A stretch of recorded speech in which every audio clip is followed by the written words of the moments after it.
प्यारे बच्चों class 12 physics की इस न्यूमेरिकल सीरीज में आप सभी का बहुत बहुत स्वागत है।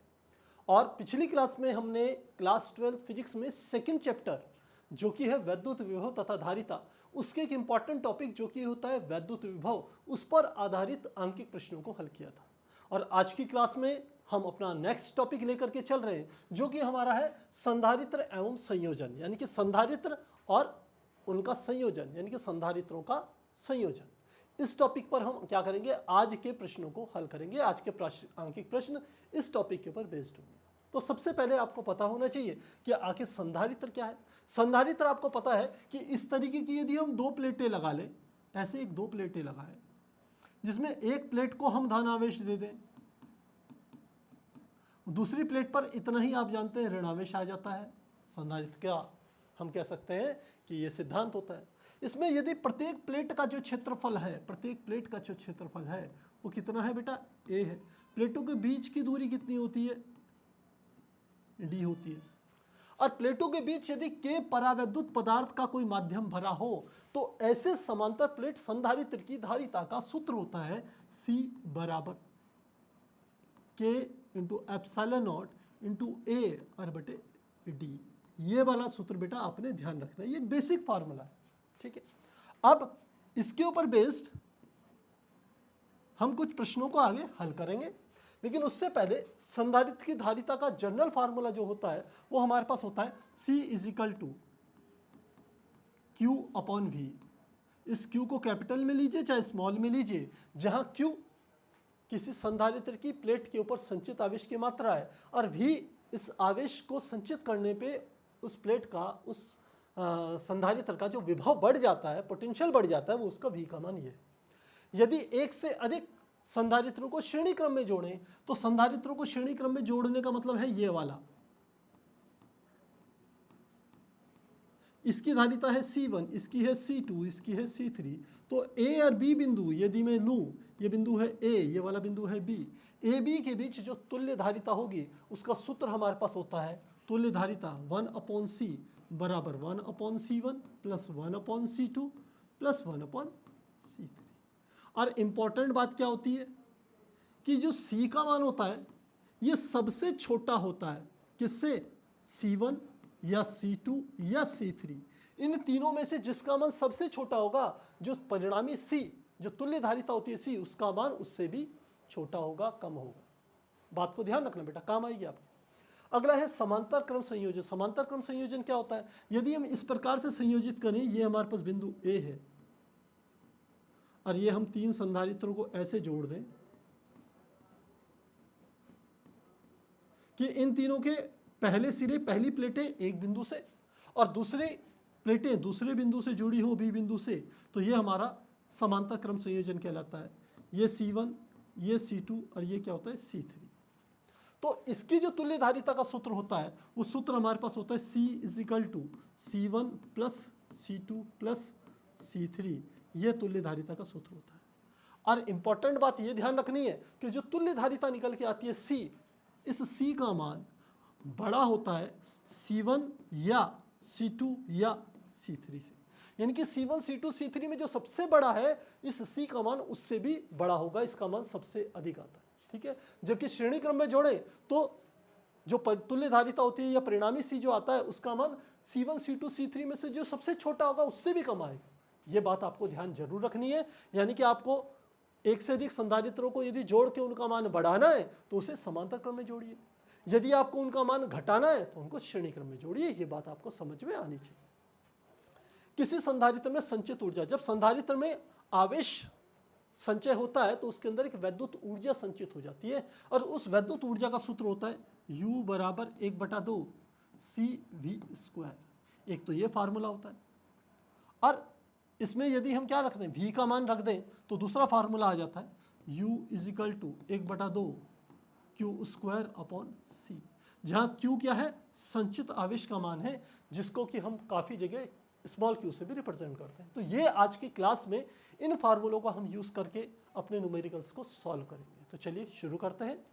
पहला जो क्वेश्चन हम लेते हैं वो हमारा आया है यूपी बोर्ड में 2020 में प्रश्न पूछा है, जबकि बिहार बोर्ड में आप देखेंगे 2022 में प्रश्न पूछा हुआ है। प्रश्न को देखते हैं। 2 माइक्रोफैरड, 3 माइक्रोफैरड और 6 माइक्रोफैरड के 3 संधारित्र श्रेणी क्रम में जोड़े गए। पहली बात ध्यान रखना, ये जो निशान होता है इसको कहते हैं माइक्रो, माइक्रो। और इस माइक्रो का अर्थ होता है, माइक्रो का अर्थ होता है 10 की घात -6।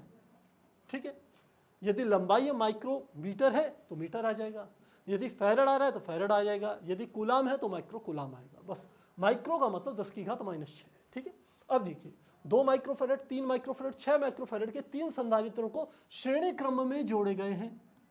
संयोजन की तुल्य धारिता ज्ञात कीजिए। श्रेणी क्रम में यानी कि कैसे जोड़ा है हमने, ये पहला है संधारित्र, ये दूसरा संधारित्र और ये तीसरा संधारित्र। ठीक है, इसका मान क्या है, ये C1, ये है C2, ये है C3। हमें क्या दे दिया, C1 का मान दे दिया 2 माइक्रोफैरड, 2 माइक्रोफैरड, C2 का मान 3 माइक्रोफैरड और C3 का मान 6 माइक्रोफैरड। अब ध्यान देना, हमें अभी माइक्रो को 10 की घात -6 लिखने की आवश्यकता नहीं है, क्योंकि आपको जो रिजल्ट निकल रहा है वो भी क्या है, धारिता ही है। तो उसको भी हम माइक्रो में रिप्रेजेंट कर देंगे, माइक्रोफैरड में रिप्रेजेंट करेंगे, इसलिए बदलने की आवश्यकता नहीं है। हाँ, यदि हमें ऊर्जा निकालनी पड़ती, संचित ऊर्जा निकालना पड़ता, तब हम 10 की घात -6 को वहाँ मेंशन करते। आगे के जो क्वेश्चन आएंगे उसमें आपको ये चीज़ें क्लियर हो जाएगी। तो चलिए, हमारे को क्या निकालना है, हमें संयोजन की तुल्य धारिता यानी कि C की वैल्यू को ज्ञात करना है। तो सॉल्व करें, हमारे पास आ जाएगा सबसे पहले श्रेणी क्रम संयोजन का सूत्र। ठीक है, किसका, श्रेणी क्रम संयोजन, श्रेणी क्रम संयोजन का सूत्र होता है 1/C = 1/C1 + 1/C2 + 1/C3, जहां C क्या है, तुल्य धारिता 1/C। 1/C1 का मान कितना है, 2 माइक्रोफैरड, तो माइक्रो छोड़ देंगे, केवल 2 लिखेंगे, 1/2। C2 का मान कितना आ जाएगा बेटा, यह आ जाएगा 3 माइक्रोफैरड, तो 3 लिख लेंगे। और C3 का मान कितना है, 6 है, तो क्या लिख लेंगे, 6 माइक्रोफैरड, तो 6 लिख लेंगे। अब इनको सॉल्व करने का तरीका आपको पता ही है, भिन्नों को सॉल्व करना आपको आता होगा, नहीं आता तो मैं बताता हूँ। यह आएगा 1/C बराबर, नीचे है 2, 3, 6। ऐसी संख्या लिखनी है जिसमें तीनों का भाग चले, यार छोटी से छोटी हो तो बहुत अच्छा। तो 6 देखिए ऐसी संख्या है जिसमें 6 का भाग भी जाएगा, 3 का भाग भी जाएगा, 2 का भाग भी जाएगा, तो क्या लिख लेंगे, 6 लिख लेंगे। नीचे हमने लिख लिया 6। अब इस 2 का भाग 6 में देना है, तो 2 3 6, उस 3 की 1 में गुणा करेंगे ऊपर अंश में, तो 3 एकम 3, तो पहला आ गया 3 प्लस।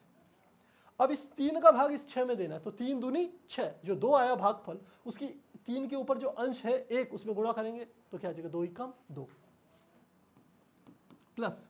अब इस वाले 6 की इस 6 में भाग देंगे, तो 6 का इस 6 में भाग देंगे, 1 बार जाएगा, भागफल 1 की अंश 1 में गुणा करेंगे तो कितना आएगा, 1 आएगा, ये आ गया 1। अब तीनों को जोड़ेंगे तो कितना आ जाएगा, 3 और 2 5 और 1 कितना आ गया, 6। 6 बटे कितना आ गया, 6, तो 1/C बराबर 6/6। काट देंगे तो कितना आ जाएगा, 1/1 आ गया। इसको पलट दें तो ये भी पलट जाएगा, तो ये आ जाएगा C/1। ये भी, इसको भी पलटेंगे तो 1/1 आएगा। इसका मतलब है C का मान हो गया 1।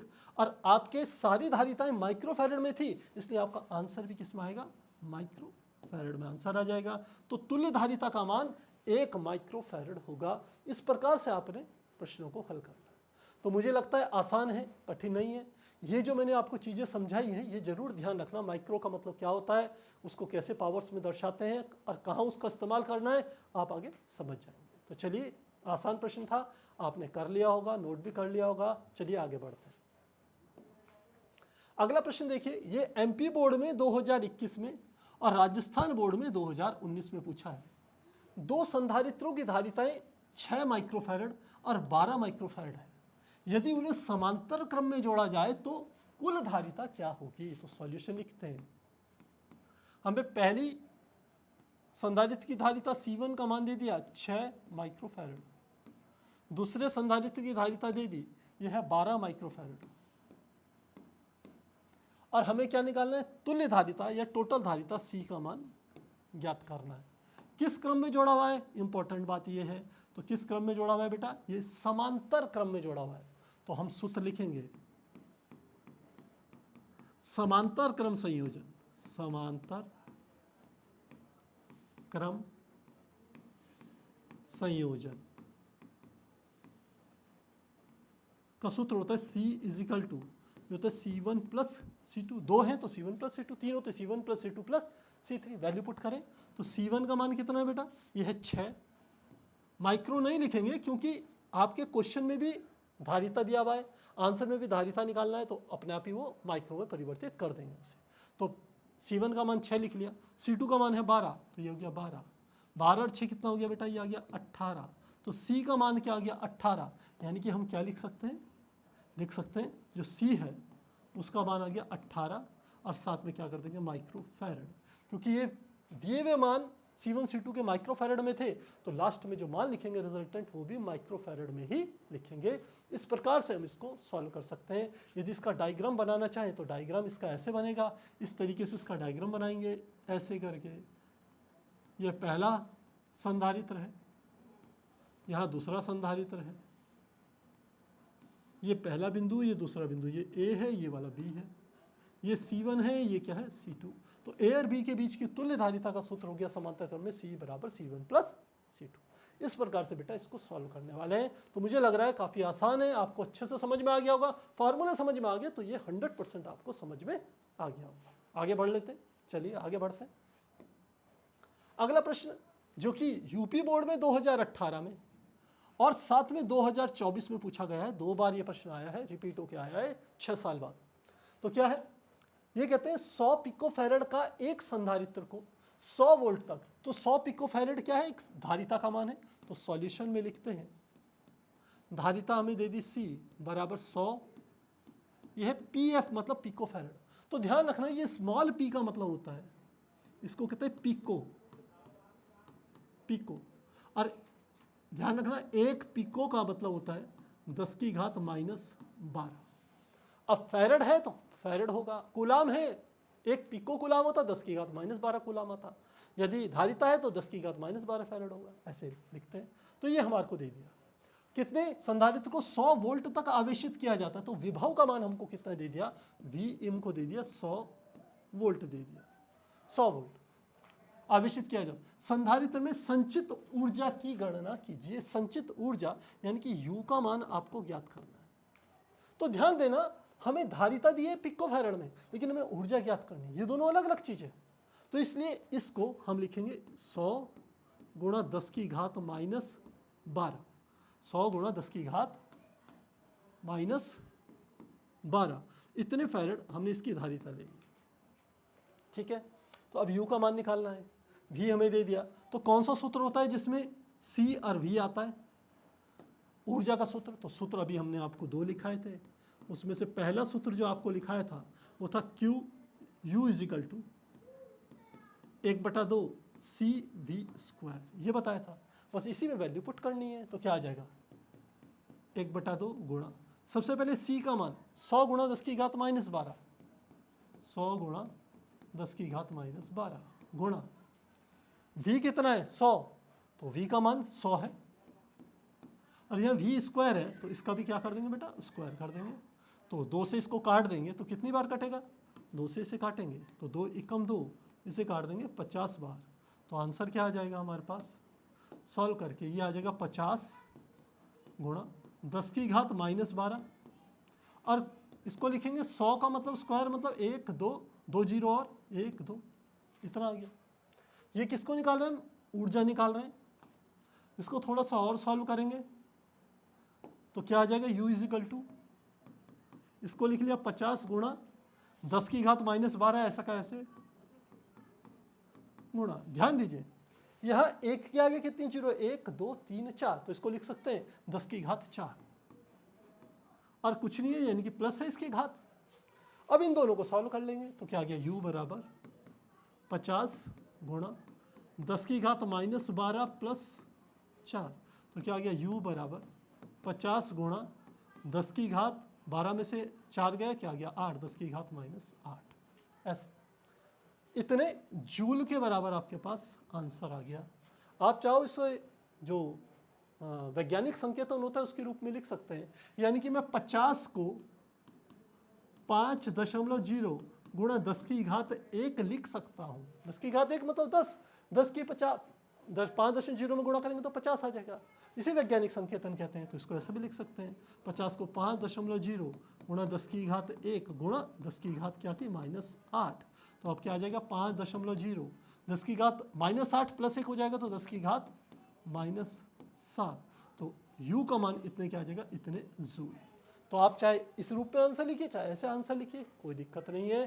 तो आपने आसानी से मुझे लगता है इस प्रश्न को समझ लिया होगा, कोई दिक्कत नहीं आई होगी। जो कैलकुलेटिव वाला जो पार्ट होता है, छोटी छोटी चीज़ें वो आपको ध्यान रखनी है, उसका अभ्यास करना है। जब तक अभ्यास नहीं करेंगे बेटा तब तक समझ लीजिए ये जो न्यूमेरिकल हैं आपसे खुद से सॉल्व नहीं होंगे। आपको बार बार याद दिलाता हूँ, केवल इनको ऐसे नहीं कि केवल आपने ले ये मेरे लेक्चर्स देख लिए वीडियो फॉर्म में और आपको लगे कि हाँ आ गया, नहीं, कॉपी पेन लेके बैठिए। मैंने क्वेश्चन दिया है, मेरे सॉल्यूशन करने से पहले रोक दीजिए, यदि आप बाद में देख रहे हैं तो रोक दीजिए, फिर सॉल्व कीजिए और सॉल्व करने के बाद देखिए जो मैंने सॉल्यूशन करा है क्या आपका जो क्वेश्चन का आंसर है वो सेम मैच हो रहा है, क्या आपने उसी कॉन्सेप्ट को फॉलो किया है। नहीं किया है तो फिर समझिए कैसे करना है, फिर उसको दोबारा से करने की कोशिश कीजिए। ठीक है, तो चलिए आगे बढ़ते हैं। अगला प्रश्न हमारे पास आ गया जो कि बिहार बोर्ड में 2021 में और सीबीएसई में हमारा 2020 में ये प्रश्न पूछा हुआ है।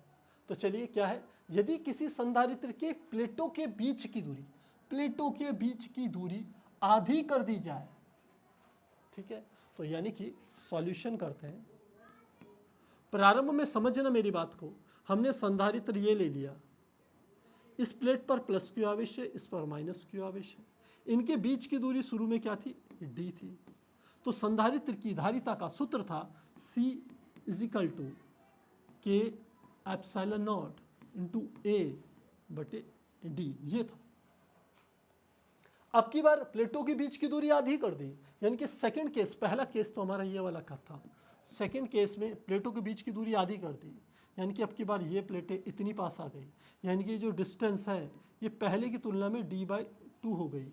इस पर प्लस क्यू आवेश ही है, इस पर माइनस क्यू आवेश ही है। तो अब क्या कह रहा है, तो उसकी धारिता क्या होगी, तो जो नई धारिता होगी C डैश, उसका मान क्या होगा, तो फार्मूला यही बनेगा C डैश बराबर के एप्सिलॉन नॉट, प्लेटों का क्षेत्रफल सेम ऐसा का ऐसा है, और बटे डी की जगह क्या लिख लेंगे, डी डैश लिख लेंगे, क्योंकि यहाँ मैंने डी डैश का जो मान है वो d/2 लिख लिया है। ठीक है, तो बस इसमें आपको मान रखना है, तो वैल्यू रखें, पुट वैल्यू रखें, देखिए कैसे सॉल्व होगा। C डैश बराबर कितना है, C डैश बराबर के एप्सिलॉन नॉट ए बटे क्या है, डी डैश। तो लिखेंगे चूंकि डी डैश का मान किसके बराबर है, d/2 के बराबर है, ये वैल्यू यहाँ पुट करेंगे तो क्या आ गया, C डैश बराबर के एप्सिलॉन नॉट ए बटे डी डैश का मान d/2, तो 2 ऊपर चले गया तो क्या आ गया, C डैश बराबर 2 इंटू के, 2 इंटू साथ में के एप्सिलॉन नॉट ए बटे नीचे क्या आ गया, डी।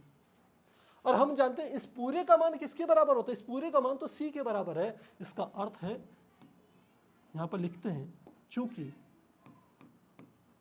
के एप्सिलॉन नॉट इंटू ए बटे डी, इसका मान तो किसके बराबर है, C के बराबर है, इसलिए अतः जो C डैश होगा, C डैश बराबर, या 2 तो आ गया, साथ में इस पूरे का मान क्या लिख लेंगे, C लिख लेंगे, तो C डैश बराबर 2C के बराबर होगा। जो नई धारिता होगी दूरी आधी करने पर वह पहले की तुलना में दुगनी हो जाएगी, पहले की तुलना में दुगनी हो जाएगी। तो लिख लेंगे इस बात को, अतः दूरी आधी करने पर क्या लिखेंगे, प्लेटों के बीच की दूरी, प्लेटों के बीच की दूरी आधी करने पर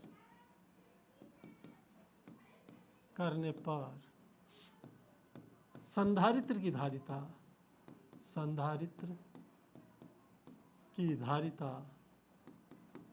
दुगनी हो जाएगी,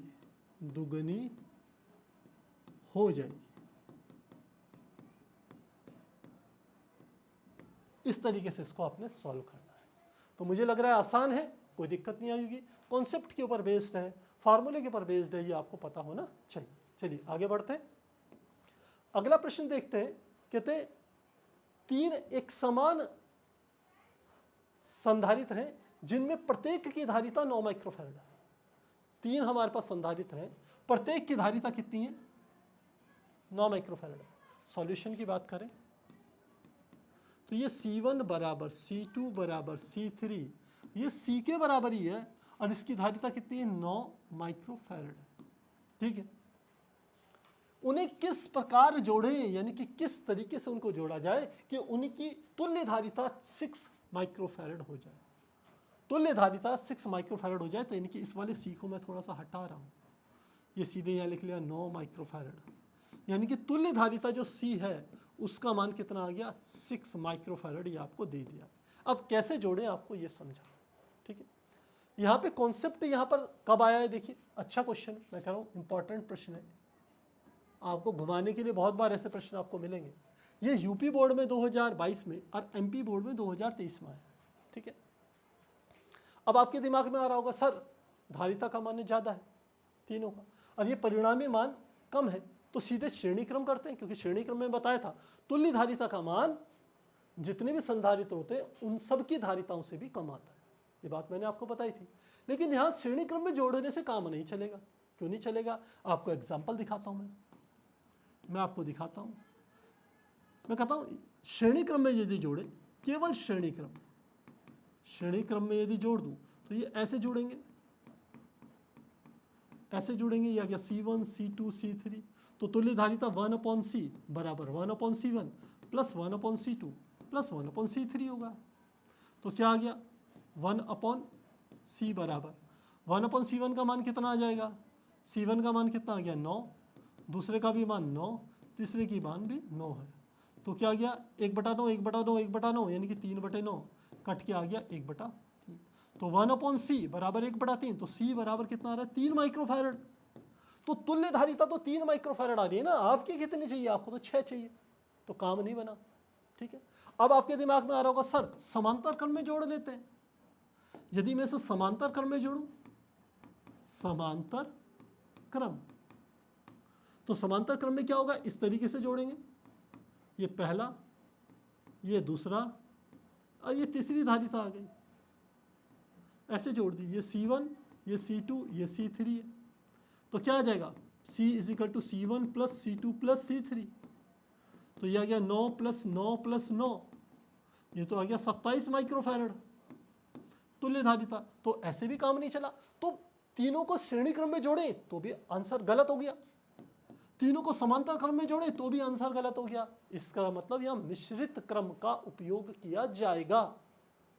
और मिश्रित क्रम मतलब इन तीन में से दो को किसी अलग क्रम में और दो का जो परिणामी आएगा वो अलग क्रम में। तो मिश्रित क्रम में कैसे जोड़ना है, इस बात को समझना, इस बात को समझना। हम सबसे पहले दो को समांतर क्रम में जोड़ेंगे, तो हम कैसे करेंगे? मिश्रित क्रम इस्तेमाल करेंगे, मिश्रित क्रम। ठीक है, तो हमने क्या करा? ऐसे करके सबसे पहले दो को समांतर क्रम में जोड़ दिया, ये था C1 और ये है C2, और जो इनका परिणामी आएगा उसको C3 के साथ श्रेणी क्रम में जोड़ देंगे, ये हमारी तुल्य धारिता बनेगी। ठीक है, तो अब जोड़ते हैं। C1 C2 किस में है? C1, C2 समांतर क्रम, समांतर क्रम में, तो इनकी तुल्य धारिता का सूत्र हो जाएगा C12 बराबर C1 प्लस C2। C1 का मान 9 माइक्रोफैरड, C2 का मान भी 9 माइक्रोफैरड, तो 9 और 9 कितना हो गया बेटा? 18 माइक्रोफैरड। ये C12 का मान आ गया। ठीक है, अब इन दोनों के परिणामी को, इस डायग्राम को मैं ऐसे बना सकता हूं, ये मेरे पास आ गया C12, इसको मैंने C3 के साथ श्रेणी क्रम में जोड़ दिया, तो C12 और C3 अब श्रेणी क्रम में जोड़ रहे हैं। क्या लिखा मैंने? C12 व C3 श्रेणी क्रम, श्रेणी क्रम में संयोजन करेंगे तो क्या आ जाएगा? यह आ जाएगा 1/C बराबर परिणामी तुल्य धारिता 1/C12 प्लस 1/C3। वैल्यू रखते हैं, 1/C12 का मान कितना आया? 18, तो क्या लिखेंगे? 1/18 प्लस C3 का मान कितना है? C1 C2 C3 के मान तो 9 माइक्रोफैरड है, तो ये क्या आ गया? 1/9, 1/9। दोनों का एलसीएम कितना आ गया? ये आ गया 18, तो 18 × 18, 9 दूनी 18, यानी कि कितना आ गया? 3/18, और कट के आ गया 1/6, 3 कम 3, 3 6 18। तो क्या आ गया 1/c बराबर 1/6। तो c बराबर कितना आ गया, तो c बराबर हमारा कितना आ गया बेटा, ये 6 माइक्रोफैरड। तो तुल्य धारिता ये आ गई। इसका मतलब है कि हमें इस मिश्रित क्रम का उपयोग करना पड़ेगा, जिसमें दो संधारित्रों को पहले समांतर क्रम में जोड़िए, उनका जो परिणामी निकल के आए उसको तीसरे संधारित्र के साथ श्रेणी क्रम में जोड़ दीजिए, तब आपकी तुल्य धारिता सही निकल के आएगी। तो आपको ये विचार करना पड़ेगा कि श्रेणी क्रम में जोड़ने पर मान घटेगा लेकिन उतना नहीं आ रहा है, समांतर क्रम में मान बढ़ गया तो भी बेकार है, मिश्रित क्रम में इस तरीके से आपको जोड़ना है। ठीक है, तो मुझे लग रहा है आसान है। मिश्रित क्रम में आप एक और संभावना देख सकते थे, पहले दो को श्रेणी क्रम में जोड़िए, उनके परिणामी को समांतर क्रम में जोड़िए। लेकिन दिक्कत क्या है, उस स्थिति में जब समांतर क्रम में जोड़ेंगे, दो को श्रेणी क्रम में जोड़ा, उनका परिणामी निकाला, जब उसे 9 माइक्रोफैरड के साथ समांतर क्रम में जोड़ेंगे तो परिणाम आएगा 9 से ज्यादा आएगा, इसलिए उसका कोई फायदा नहीं होगा। ऐसे कॉन्सेप्ट आपने यूज करने, इनको सॉल्व करने में। तो प्यारे बच्चों, मुझे लग रहा है ये क्वेश्चन अच्छा क्वेश्चन है, आपको समझ में आया होगा। फिर से कोशिश जरूर कीजिएगा। आप आगे बढ़ते, तो यहीं पे हमारे ये क्वेश्चन बेटा समाप्त हो जाते हैं। मुझे उम्मीद है आपको आज की क्लास में मैंने जितने क्वेश्चंस कराए हैं, संधारित्रों के संयोजन के संदर्भ में, संधारित्र की ऊर्जा के संदर्भ में, वे सारे के सारे क्वेश्चंस आपको अच्छे से समझ में आए होंगे। आप इनकी प्रैक्टिस जरूर कीजिएगा कॉपी पेन लेकर के। केवल लेक्चर देख करके, वीडियोस देख करके ये मत समझना कि सर हमारा तो काम हो गया, हमें सब समझ में आ गया, और बाद में जब करने बैठोगे तो फिर वो होगा कुछ नहीं आया होगा। कॉपी पेन लीजिए, फिर उसके बाद मेरे साथ साथ सॉल्यूशन कीजिए बेटा, तभी कहीं जा करके आप इन न्यूमेरिकल को, आंकिक प्रश्नों को हल करने में पारंगत बन सकते हैं, तभी आपके अंदर वो एक्सपर्टाइज आएगी। तो चलिए, मुझे लगता है मेरी बात समझ में आ गई होगी। प्यारे बच्चों, यदि वीडियो पसंद आ रहे हैं या आपको क्लासेस पसंद आ रही हैं तो क्लासेस को लाइक कीजिए, चैनल पर नए हैं सब्सक्राइब कीजिए, सबसे इंपॉर्टेंट बात शेयर जरूर कीजिए। आपकी जो भी हम कह सकते हैं क्वेरीज हैं, जो भी दिक्कतें हैं, वो आप कमेंट के थ्रू मेरे तक पहुंचा सकते हैं। तो चलिए मिलते हैं अगली क्लास में।